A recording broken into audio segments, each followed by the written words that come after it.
Hey everybody, hey, this is Dr. Flight. Hope you are all doing great. We're going to spend a little time on this video talking about demand or value-based pricing tactics. Here's the deal. We got two different um, types of pricing strategy that you can engage in. One would be a value or demand-based pricing strategy. The other would be a cost-based pricing strategy. So right now we're going to spend some time talking about a demand-based pricing, the way we think of it. And the idea now is that we want to focus on the consumer, the marketplace, and what the market's willing to spend on a product. So we're going to ignore for a little while the idea that we have a cost associated with producing a product and not let cost be the driver for how we set price, but instead we're going to let the market be the driver for how we set price as we go through this discussion. So again, there are two different philosophies on pricing, developing a pricing strategy. One would be a demand-based strategy, the other would be a cost-based strategy. Now, ideally in the real world, we want to use both to form a price. So it's a bit naive to say that one or the other is the only thing that we're going to do because that's not the case. We want to think of it kind of in both ways. But when you look at the text and you think about pricing, sometimes we'll talk about value-based pricing. And the idea is what we want to think about is what the value the customer has or places on the product, and then taking that and moving forward with a pricing type of a strategy. So there's a concept out there called price framing, and it's this idea where we want to produce in the mind of the consumer a place or an anchor for where the price of the product should lie. So we often look at kind of identifying a price that's set and then moving from the left or to the right that set. So this is here, this diagram down below, this is called a price line, and it's anchored by two pieces, the cost of the product for the firm and the budget that the customer is willing to accept for a product. These two anchors here create a zone called the zone of the zone of approval, or the proposed area in which a price could be set. Um, Zone of agreement or zone of proposed agreement or something like that is usually what we call this kind of area between cost and budget. And then somewhere in between, we have a place in which the customer sets price. So again, we could go above this or below it. If the yellow line here is some type of a reference point and we price ahead of this or above this, then customers are going to feel like that's a high price. If we price below it, then customers will feel that that price is a good deal. It's a green line here. So this internal reference price then is what the customer thinks the product should be kind of internally, and then they view a price on the shelf as either high or low relative to their internal reference price, and then they feel like it's a good deal or a bad deal based on where that price is. Obviously, if this new price, this external reference price is high compared to what they think the price should be, they're going to feel like they're not getting as good of a deal. If they walk into the marketplace and they see the price is lower than what they expect, then they'll feel like they're getting a better deal, and that'll be a good thing for them. So let's just kind of continue this idea again, define some of these things. The internal reference price is the consumer's long-term perception of the product's price. It's typically set by the familiarity of the product, what they've paid for the product in the past, and their overall experience with their product. The external reference price that we saw on the last slide deals with the price they see on the shelf or in the sales ad or from a friend. It's something like a price reference that happens outside of their mind that they are exposed to. And seeing external reference prices tends to move their internal reference price over a period of time. So again, if you think about like trying to move a customer from one position to another, we want to kind of give them price references over a period of time. Those external reference prices will impact the internal reference price that the customer has over time. So let's switch gears then a little bit and let's talk about some pricing strategies based on reference price, based on demand, and things that you're probably already familiar with. So two significant pricing strategies that you've heard of in the past. One is called a skimming price strategy.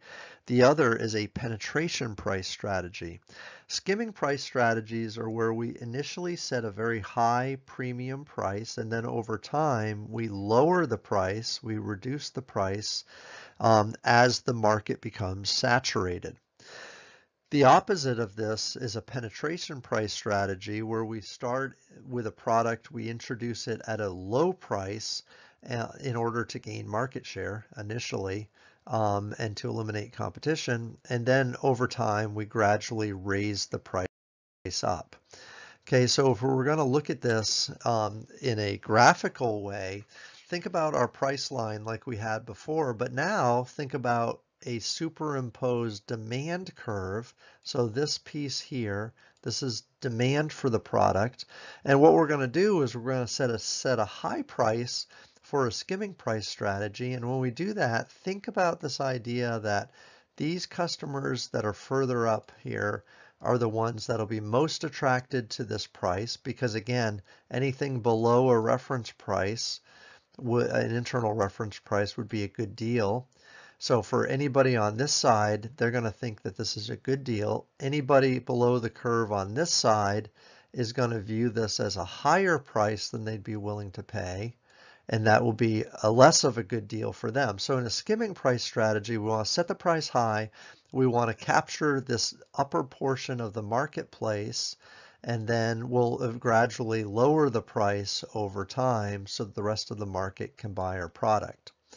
Now, again, the opposite of this would be our penetration pricing strategy. And in this case, we're setting a low price so that, again, anybody to the right here is going to be excited about that type of a price. They're going to be anxious to buy it as an introduction. And so immediately we have a very low we have a low profit margin, but we have a very high market share that we should expect to gain for setting that price. Again, over time, we're going to raise this price up so that we gain more of a profit margin once the product becomes established in the marketplace. So again, these are value-based or demand-based pricing strategies because they are actually indicators of the demand curve.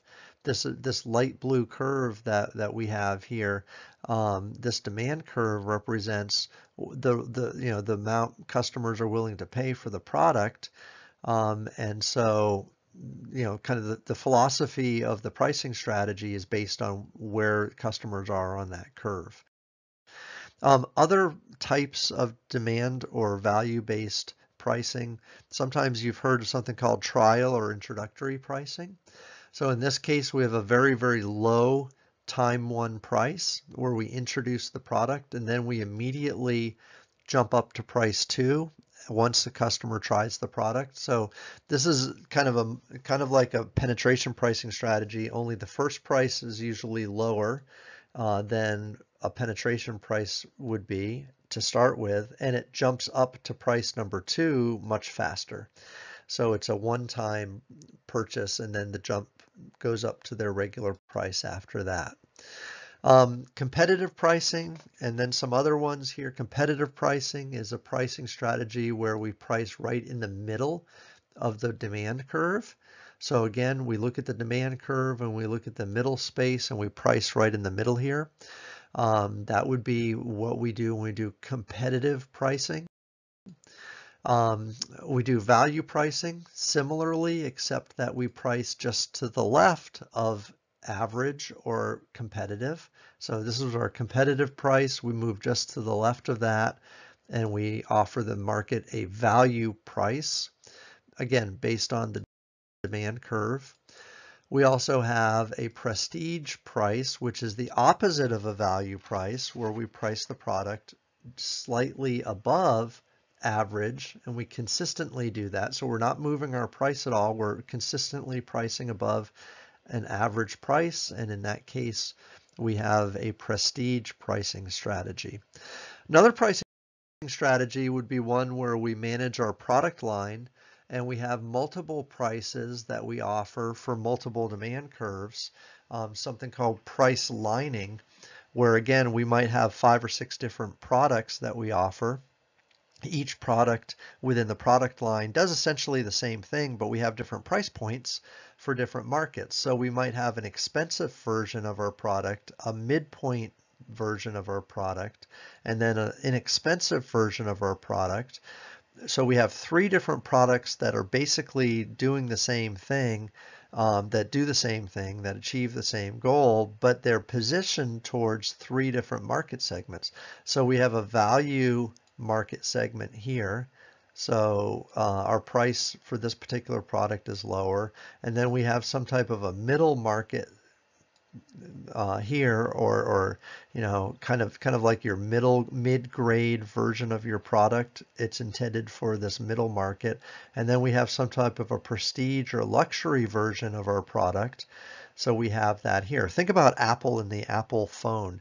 They have like 3 or 4 different versions of the Apple 11 that's come out, and other Apple versions of different products. Well, the 3 or 4 different products are all priced at different levels. So they could have a $2,000 phone at the top of the line. They could have a $600 phone at the bottom of the line, and then they'd have a couple versions in between.